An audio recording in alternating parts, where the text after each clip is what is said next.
ഇപ്പം നമ്മൾ നോക്കാൻ പോകുന്നത് ഡിപ്രീസിയേഷൻ ആണ്. അപ്പോൾ ഡിപ്രീസിയേഷൻ എന്ന് പറഞ്ഞു കഴിഞ്ഞാൽ decline in the value of a fixed asset due to use, passage of time, obsolescence. In other words, if a business enterprise produce a machine used in production process, then the value of machine decline with its usage. അപ്പോൾ നമ്മൾ ഒരു asset മേടിക്കുകയാണെങ്കിൽ അത് നമ്മൾ ബിസിനസ്സിൽ use ചെയ്തുകൊണ്ടിരിക്കുമ്പോൾ ചിലപ്പോൾ സമയം പാസ് ചെയ്യുന്ന കാരണം, അല്ലെങ്കിൽ അത് യൂസ് ചെയ്യുന്ന കാരണം, അല്ലെങ്കിൽ നമുക്ക് അത് എന്തെങ്കിലും കേടുപാട് സംഭവിച്ച കാരണം അതിൻ്റെ വാല്യൂ കുറയും. അപ്പോൾ അതിനെയാണ് നമ്മൾ ഡിപ്രീസിയേഷൻ എന്ന് പറയുക. ഡിപ്രീസിയേഷൻ എന്ന് പറയുന്ന അസറ്റിൻ്റെ വാല്യൂ കുറയുന്നതാണ് പല കാരണങ്ങൾ കൊണ്ടാവാം. ഇനി ഡിപ്രീസിയേഷനെ നമുക്ക് ഡിഫൈൻ ചെയ്യാം, അല്ലെ മീനിങ് ആയിട്ട് പറയാം, അതൊരു continuous and gradual shrinkage in book value of fixed asset ആണ്. കണ്ടിന്യൂസ് ആയിട്ട് വാല്യൂ കുറയും, നമ്മുടെ ബുക്ക് വാല്യൂ എന്നാണ് കുറയുന്നത്, അസറ്റിൻ്റെ വാങ്ങിച്ച വാല്യൂ എന്നാണ് അതിൻ്റെ പ്രൈസ് കുറഞ്ഞുകൊണ്ടിരിക്കുന്നത്. അപ്പോൾ ഈ വർഷം വാങ്ങിക്കുന്ന അസറ്റിന് അടുത്ത വർഷം ഈ വർഷം വാങ്ങിച്ച അത്രയും എമൗണ്ട് വാല്യൂ കാണത്തില്ല, അതായത് വാല്യൂ കുറയാനാണ് സാധ്യത കൂടുതൽ. നമ്മൾ ഈ വർഷം ഒരു മെഷീനറി വാങ്ങിച്ചു, നെക്സ്റ്റ് ഇയറിൽ ആ മെഷീനറിക്ക് അത്രയും വാല്യൂ കാണത്തില്ല മാർക്കറ്റിൽ, ഓക്കെ, വാല്യൂ കുറയും. അപ്പോൾ നമ്മളെപ്പോഴും നമ്മുടെ പർച്ചേസ് വാല്യൂ എന്നാണ് ഡിപ്രീസിയേഷനെ കാൽക്കുലേറ്റ് ചെയ്തെടുക്കുന്നത്, നമ്മുടെ ബുക്ക് വാല്യൂന്ന്. ഇനി ഡിപ്രീഷ്യബിൾ അസറ്റ് എന്ന് വെച്ചാൽ എന്തുവാ? നമുക്ക് ഡിപ്രീഷ്യബിൾ അസറ്റ് ആവണമെന്നുണ്ടെങ്കിൽ അതൊരു ലോങ് ടേം ഫിക്സഡ് അസറ്റ് ആയിരിക്കണം. അപ്പോൾ നമുക്ക് ഒരു വർഷം അക്കൗണ്ടിങ് പീരീഡിൽ കൂടുതൽ അത് യൂസ് ചെയ്യാൻ പറ്റണം. അതിനൊരു മോർ ദാൻ 1 ഇയർ, അതായത് 2, 3, 5 ഇയേഴ്സൊക്കെ എക്സ്പെക്റ്റഡ് യൂസ്ഫുൾ ലൈഫ് ഉണ്ടാവണം. പിന്നെ നമ്മളുടെ ഗുഡ്സ് ആൻഡ് സർവീസസ് പ്രൊഡ്യൂസ് ചെയ്യാൻ വേണ്ടി നമ്മളത് യൂസ് ചെയ്യണം. അപ്പോൾ ആ 3 പോയിൻ്റാണ് ഒരു അസറ്റിനെ ഡിപ്രീഷ്യബിൾ അസറ്റാക്കി മാറ്റുന്നത്. അപ്പോൾ ഡിപ്രീഷ്യബിൾ അസറ്റ് എന്ന് പറഞ്ഞു കഴിഞ്ഞാൽ പ്ലാന്റ്, ഫർണിച്ചർ, ബിൽഡിംഗ്, കമ്പ്യൂട്ടേഴ്സ്, ഇതൊക്കെയാണ് ഡിപ്രീഷ്യബിൾ അസറ്റ്സ് ആയിട്ട് പറയുന്നത്. പിന്നെ ഡിപ്രീസിയേഷൻ്റെ ഫീച്ചേഴ്സ് പറയുന്നുണ്ട്. ബുക്ക് വാല്യൂവിൽ കുറയുന്നതാണ്, അസറ്റിൻ്റെ ബുക്ക് വാല്യൂ കുറയുന്നതാണ് ഡിപ്രീസിയേഷൻ നമ്മൾ പറയുക. അപ്പോൾ ടൈം പാസ് ചെയ്ത് പോകുന്ന കാരണമായിരിക്കാം, അല്ലെങ്കിൽ മറ്റെന്തെങ്കിലും കാരണം കൊണ്ടായിരിക്കാം വാല്യൂ കുറയുന്നത്.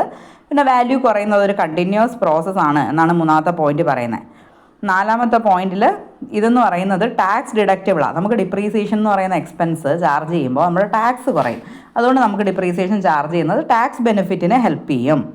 പിന്നെ ഇതൊരു നോൺ ക്യാഷ് എക്സ്പെൻസാണ്. ഡിപ്രീസിയേഷൻ എന്ന് പറയുന്ന എമൗണ്ട് പേയ്മെൻ്റ് ആയിട്ട് നമ്മൾ എവിടെയും കൊടുക്കണ്ട, നമ്മുടെ പ്രോഫിറ്റിനെ ഒരു പരിധി വരെ അഡ്ജസ്റ്റ് ചെയ്ത് നിർത്താനും ബിസിനസ്സിലേക്ക് അത്രയും ഫണ്ട് നമ്മുടെ കയ്യിൽ ക്യാഷ് ആയിട്ടുണ്ടാവും. അപ്പോൾ അതുകൊണ്ടൊരു നോൺ ക്യാഷ് എക്സ്പെൻസാണ് ഡിപ്രീസിയേഷൻ. ഈ 5 പോയിൻ്റാണ് അതിൻ്റെ ഫീച്ചേഴ്സായിട്ട് പറയുന്നത്. ഇനി ഡിപ്രീസിയേഷൻ പോലെ തന്നെ വരുന്ന കുറച്ച് കാര്യങ്ങളാണ് ഡിപ്ലീഷൻ, അമോർട്ടൈസേഷൻ. ഇത് 2 മാത്രമേ ഉള്ളൂ. ഡിപ്ലീഷൻ എന്ന് പറയുന്നത് നാച്ചുറൽ റിസോഴ്സസ്, അതായത് നമ്മുടെ മൈൻസ്, ക്വാറീസ്, ഇവിടെയൊക്കെ നമ്മൾ ഇവരുടെ റിസോഴ്സസ് എടുത്തെടുത്ത് അവസാനം ഫുള്ളായിട്ട് തീർന്നു പോകും. അപ്പോൾ അങ്ങനെയുള്ള അസറ്റിനെ നമ്മൾ ഡിപ്രീസിയേഷൻ പറയത്തില്ല, ഡിപ്ലീഷൻ എന്നേ പറയൂ അതിൻ്റെ വാല്യൂ കുറയുമ്പോൾ. ഇനി അമോർട്ടൈസേഷൻ എന്ന് പറഞ്ഞാൽ നമ്മൾ ഇൻറ്റാഞ്ചിബിൾ അസറ്റിൻ്റെ വാല്യൂ കുറയുന്നതിനെയാണ് നമ്മൾ ഡിപ്രീസിയേഷന് പകരം അമോർട്ടൈസേഷൻ എന്നുള്ള വേർഡാണ് യൂസ് ചെയ്യുന്നത്. പേറ്റൻറ്റ്, കോപ്പിറൈറ്റ്, ട്രേഡ് മാർക്ക്, ഇതിൻ്റെയൊക്കെ വാല്യൂ ഓരോ വർഷം തോറും കുറഞ്ഞുകൊണ്ടിരിക്കും. അതായത് അതിൻ്റെ യൂസ്ഫുൾ ലൈഫ് ഇങ്ങനെ കുറഞ്ഞ് വന്നുകൊണ്ടിരിക്കും. നമ്മളിതൊക്കെ എടുത്തിരിക്കുന്ന ഒരു 10 ഇയേഴ്സ് 20 ഇയേഴ്സ് അങ്ങനെയൊക്കെ ആയിരിക്കും. അപ്പോൾ ഓരോ വർഷം കടന്നു പോകും തോറും അതിൻ്റെ വാല്യൂ കുറഞ്ഞുകൊണ്ടിരിക്കും. അത് നമ്മൾ അമോർട്ടൈസേഷൻ എന്നുള്ള പേരിലായിരിക്കും നമ്മുടെ പ്രോഫിറ്റ് ആൻഡ് ലോസ് അക്കൗണ്ടിൽ ചാർജ് ചെയ്ത് കാണിക്കുന്നത്. അപ്പോൾ അതാണ് അമോർട്ടൈസേഷൻ. പിന്നെ വരുന്നത് എന്തൊക്കെയാണ് കോസസ് ഓഫ് ഡിപ്രീസിയേഷൻ, ഈ വാല്യൂ കുറയാനുള്ള കാരണങ്ങൾ. ആദ്യത്തത് വിയർ ആൻഡ് ടയർ, നമ്മൾ യൂസ് ചെയ്തതുകൊണ്ട്, അല്ലെ ടൈം, സമയം, ഈ വർഷം വാങ്ങിച്ചതിന് അത്രയും വില അടുത്ത വർഷം ഉണ്ടാകത്തില്ല, അങ്ങനെ. പിന്നെ ലീഗൽ റൈറ്റ് എക്സ്പയർ ആവുന്ന ലീസ്, കോപ്പിറൈറ്റ്, പേറ്റൻറ്റ്, ഇതൊക്കെ നമുക്ക് ഇത്ര വർഷത്തേക്കായിരിക്കും തരുന്നത്. ആ ഒരു ടൈം പീരീഡ് കഴിയുമ്പോൾ നമ്മുടെ ലീഗൽ റൈറ്റ് എക്സ്പയർ ആവും. അപ്പോൾ അങ്ങനെയും നമുക്ക് ഡിപ്രീസിയേഷൻ എന്ന് പറഞ്ഞു പോവാം. ഇനി ഒബ്സോളസൻസ് എന്ന് പറഞ്ഞാൽ മെയിൻലി ടെക്നോളജി ഡിപ്പെൻഡ് ചെയ്തിട്ടാണ്. ടെക്നോളജി ചേഞ്ച് ചെയ്യുമ്പോഴത്തേക്കും നമ്മളുടെ പ്രോഡക്റ്റിൻ്റെ വാല്യൂ ഓട്ടോമാറ്റിക്കലി കുറയും. പുതിയ പ്രൊഡക്ഷൻ മെത്തേഡ്സ് കണ്ടുപിടിക്കുകയാണെങ്കിൽ നമ്മുടെ അസറ്റിൻ്റെ വാല്യൂ കുറയും. അതേപോലെ മാർക്കറ്റ് ഡിമാൻഡ്, നമ്മുടെ പ്രോഡക്റ്റ് പ്രൊഡ്യൂസ് ചെയ്യുന്ന മെഷീനേക്കാളും ചിലപ്പം വേറുള്ള പ്രോഡക്റ്റ് ആൻഡ് സർവീസ് പ്രൊവൈഡ് ചെയ്യുന്ന മെഷീൻസ് പുതിയത് വന്നിട്ടുണ്ടെങ്കിൽ അവിടെയും മാർക്കറ്റ് ഡിമാൻഡിൽ ചേഞ്ച് വരുന്നുണ്ടാവും. അപ്പോൾ അങ്ങനെയുള്ള കേസിലും നമ്മുടെ അസറ്റ്സിൻ്റെ വാല്യൂ അവിടെ കുറയും. പിന്നെ മറ്റുള്ള ലീഗൽ റീസൺസ്, പിന്നെ അബ്നോർമൽ ഫാക്ടേഴ്സ് കാരണം നമ്മുടെ അസറ്റിൻ്റെ വാല്യൂ കുറയാം. ആക്സിഡൻറ്റ്, ഫയർ, എർത്തിക്വക്ക്, ഇതൊക്കെ. ഇനി ഡിപ്രീസിയേഷൻ നമുക്ക് ആവശ്യമാണ്, അതായത് നമുക്ക് ടാക്സ് ഡിഡക്ഷൻ കിട്ടും എന്ന് പറഞ്ഞു. അതുകൊണ്ട് തന്നെ ഡിപ്രീസിയേഷൻ നമ്മൾ കാൽക്കുലേറ്റ് ചെയ്യുന്ന എപ്പോഴും നല്ലതാണ്. നമുക്കൊരു സിഗ്നിഫിക്കൻ്റ് ആയിട്ടുള്ള ബിസിനസ് എക്സ്പെൻസ് ആയിട്ട് ഡിപ്രീസിയേഷൻ എപ്പോഴും കാണിക്കാൻ പറ്റും. പിന്നെ matching of cost and revenue എന്നൊരു കാര്യം കൂടെ ഡിപ്രീസിയേഷൻ ഉണ്ട്. എന്ന് വെച്ചാൽ നമ്മളിപ്പോൾ അസറ്റ് വാങ്ങിച്ചു കഴിഞ്ഞാൽ അതിപ്പം ഫുള്ളായിട്ട് നമ്മൾ എല്ലാ വർഷവും കാണിച്ച് പോയി കഴിഞ്ഞാൽ അതിൻ്റെ യൂസ് ചെയ്യുന്ന പോർഷൻ അതിൻ്റെ വാല്യൂ കുറയുന്നത് നമ്മൾ അറിയുന്നില്ല. അപ്പോൾ നമ്മൾ ഡിപ്രീസിയേഷൻ കാണിച്ചാൽ മാത്രമേ നമ്മളിപ്പോൾ വാങ്ങിച്ച അസറ്റിന് അടുത്ത വർഷമാകുമ്പോൾ എത്ര വാല്യൂ കുറവ് വന്നു എന്ന് നമുക്ക് അറിയാൻ പറ്റത്തുള്ളൂ. അപ്പോൾ അതാണ് matching of cost and revenue എന്ന് പറഞ്ഞിട്ട് പറഞ്ഞേക്കുന്നത്. പിന്നെ ഉള്ളത് കൺസിഡറേഷൻ ഓഫ് ടാക്സ്. ഞാൻ പറഞ്ഞു നമുക്ക് ടാക്സ് പർപ്പസിന് കുറവ് കിട്ടുന്ന ഒരു എക്സ്പെൻസും കൂടിയാണ് ഡിപ്രീസിയേഷൻ. അപ്പോൾ അതുകൊണ്ട് എന്തായാലും നമ്മൾ ഡിപ്രീസിയേഷൻ കാൽക്കുലേറ്റ് ചെയ്യണം. പിന്നെ ഇതിൽ നമുക്ക് ഇമ്പോർട്ടൻ്റ് ആയിട്ട് വരുന്നത് നമ്മൾ ഡിപ്രീസിയേഷൻ എടുക്കുമ്പോൾ എന്തൊക്കെ കാര്യങ്ങൾ കൺസിഡർ ചെയ്യും. അപ്പോൾ ആദ്യത്തത് cost of asset. Cost of asset എന്ന് പറഞ്ഞു കഴിഞ്ഞാൽ അതിൻ്റെ പർച്ചേസ് പ്രൈസ് മാത്രം നമ്മൾ എടുത്താൽ പോരാ. ആ പർച്ചേസ് ചെയ്ത പ്രൈസ്, അതിൻ്റെ ഇൻസ്റ്റാളേഷൻ കോസ്റ്റ്, അത് വർക്കിംഗ് കണ്ടീഷനിലെത്തും വരെ നമുക്ക് എന്തൊക്കെ കോസ്റ്റ് അസറ്റിന് വേണ്ടിയിട്ട് ഇൻകർ ആയിട്ടുണ്ടോ അതെല്ലാം നമുക്ക് കോസ്റ്റ് ഓഫ് അസറ്റിൻ്റെ പാർട്ടായിട്ട് എടുക്കാം. ഓക്കെ, അപ്പോൾ insurance, transportation, installation charges, purchase price, cost of registration എല്ലാം till the start of production വരെ ഉള്ളത് നമുക്ക് എടുക്കാൻ പറ്റും. ഇനി അടുത്തത് എസ്റ്റിമേറ്റഡ് നെറ്റ് റെസീഡൽ വാല്യൂ എന്ന് വെച്ചാൽ എന്താണ്? നമ്മുടെ അസറ്റിൻ്റെ യൂസ്ഫുൾ ലൈഫ് കഴിഞ്ഞിട്ട് അതിപ്പോൾ നമ്മൾ സ്ക്രാപ്പായിട്ട് സെയിൽ ചെയ്യാൻ പോവുക. ഇനി അതിനൊരു വാല്യൂ ഇല്ല. സ്ക്രാപ്പായിട്ട് സെയിൽ ചെയ്യുമ്പോൾ നമുക്ക് എന്ത് മാർക്കറ്റ് വാല്യൂ കിട്ടും? അതിനെയാണ് നമ്മൾ എസ്റ്റിമേറ്റഡ് നെറ്റ് റിയലൈസബിൾ വാല്യൂ. ഇതിൻ്റെ യൂസ്ഫുൾ ലൈഫ് കഴിയുമ്പോൾ ഈ അസറ്റ് സെയിൽ ചെയ്യുമ്പോൾ നമുക്ക് എന്ത് കിട്ടും?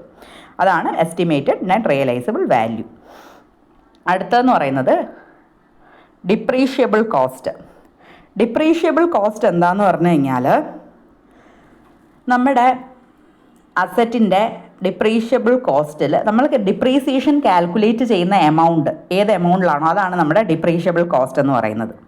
നമ്മുടെ അസറ്റിൻ്റെ cost minus estimated net realisable value അതായിരിക്കും നമ്മുടെ ഡിപ്രീഷ്യബിൾ കോസ്റ്റ്. കാരണം നമുക്ക് ഈ അസറ്റ് യൂസ്ഫുൾ ലൈഫ് കഴിഞ്ഞാലും സ്ക്രാപ്പായിട്ട് സെയിൽ ചെയ്യുമ്പോൾ നമുക്ക് റിക്കവർ ചെയ്തെടുക്കാൻ പറ്റുന്ന വാല്യൂ ആണ് എസ്റ്റിമേറ്റഡ് നെറ്റ് റിയലൈസബിൾ വാല്യൂ. അപ്പോൾ ആ വാല്യൂ കോസ്റ്റ് നിന്ന് മാറ്റിയിട്ട് ഉള്ള എമൗണ്ടിന് മാത്രമേ നമ്മൾ ഡിപ്രീസിയേഷൻ ചാർജ് ചെയ്ത് പോകത്തുള്ളൂ. അപ്പോൾ അതുകൊണ്ട് ഡിപ്രീഷ്യബിൾ കോസ്റ്റ് എന്ന് പറയുന്നത് cost of the asset minus estimated realisable value അങ്ങനെയാണ് വരുന്നത്. ഇനി എസ്റ്റിമേറ്റഡ് യൂസ്ഫുൾ ലൈഫ് എന്ന് വെച്ചാൽ ഒരിക്കലും നമ്മളിത് ഉദ്ദേശിക്കുന്ന അസറ്റിൻ്റെ ഫിസിക്കൽ ലൈഫൊന്നുമല്ല, എത്ര നാൾ ഈ അസറ്റ് നമുക്ക് പ്രൊഡക്ഷന് വേണ്ടിയിട്ട് യൂസ് ചെയ്യാം. അതാണ് എസ്റ്റിമേറ്റഡ് യൂസ്ഫുൾ ലൈഫ്. അതിൻ്റെ കൊമേഴ്ഷ്യൽ ലൈഫാണ് നമ്മളിവിടെ ഉദ്ദേശിക്കുന്നത്. ബിസിനസ്സിൽ ഗുഡ്സ് ആൻഡ് സർവീസ് പ്രൊഡ്യൂസ് ചെയ്യാൻ വേണ്ടിയിട്ട് നമുക്ക് എത്ര നാൾ ഈ മെഷീൻ യൂസ് ചെയ്യാം, അതാണ് എസ്റ്റിമേറ്റഡ് യൂസ്ഫുൾ ലൈഫ് എന്ന് പറയുന്നത്. പിന്നെ വരുന്നത് മെത്തേഡ്സ് ഓഫ് കാൽക്കുലേറ്റിംഗ് ഡിപ്രീസിയേഷൻ. അപ്പോൾ ഇതാണ് നമുക്ക് ഏറ്റവും കൂടുതൽ പഠിക്കാനുള്ളത്, ഡിപ്രീസിയേഷൻ മെത്തേഡുകൾ. അപ്പോൾ ഡിപ്രീസിയേഷൻ കാൽക്കുലേറ്റ് ചെയ്യാൻ നമുക്ക് പല മെത്തേഡ്സ് ഉണ്ട്. അതിൽ ഏറ്റവും ഫേമസ് ആയിട്ടുള്ള 2 മെത്തേഡ്സാണ് സ്ട്രെയിറ്റ് ലൈൻ മെത്തേഡും റിട്ടേൺ ഡൗൺ വാല്യൂ മെത്തേഡും. ഇതിൽ സ്ട്രെയിറ്റ് ലൈൻ മെത്തേഡ് എന്ന് പറയുന്നത് നമുക്ക് എല്ലാ വർഷവും സെയിം എമൗണ്ട് ഓഫ് ഡിപ്രീസിയേഷൻ ആയിരിക്കും. റിട്ടേൺ ഡൗൺ വാല്യൂ മെത്തേഡ് എന്ന് പറയുമ്പോൾ അങ്ങനെയല്ല, ഓരോ വർഷവും എമൗണ്ട് ഓഫ് ഡിപ്രീസിയേഷൻ എന്ന് പറയുന്നത് ഡിഫറൻ്റ് ആയിരിക്കും. അപ്പോൾ നമ്മൾ ഏറ്റവും കൂടുതലായിട്ട് യൂസ് ചെയ്യുന്ന ഈ 2 മെത്തേഡ്സാണ്.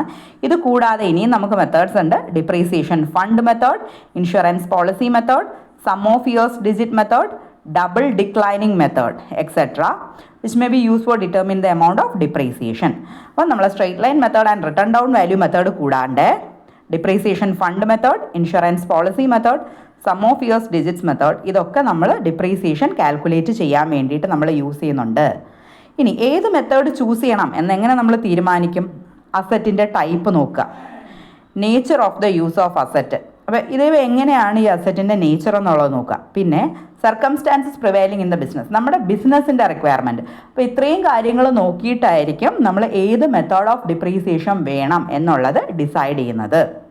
ഓക്കെ, അപ്പോൾ ഇത്രയാണ്. പിന്നെ സ്ട്രെയിറ്റ് ലൈൻ മെത്തേഡ് എന്ന് പറയുമ്പോൾ നമ്മൾ എല്ലാ വർഷവും സെയിം എമൗണ്ട് ഓഫ് ഡിപ്രീസിയേഷൻ ആണെന്ന് പറഞ്ഞു. അപ്പോൾ അത് കൂടാതെ ഇതിൻ്റെ ഒരു പ്രത്യേകത എന്ന് പറയുന്നത് സ്ട്രെയിറ്റ് ലൈൻ മെത്തേഡിൽ നമ്മൾ ഡിപ്രീസിയേഷൻ കാൽക്കുലേറ്റ് ചെയ്തിട്ട് അതൊരു ഗ്രാഫിൽ വരയ്ക്കുവാണെങ്കിൽ എല്ലാ വർഷത്തെയും ഡിപ്രീസിയേഷൻ നമ്മൾ മാർക്ക് ചെയ്തിട്ട് ഒരു ലൈൻ ജോയിൻ ചെയ്ത് കൊടുക്കുകയാണെങ്കിൽ അതൊരു സ്ട്രെയിറ്റ് ലൈൻ ആയിരിക്കും.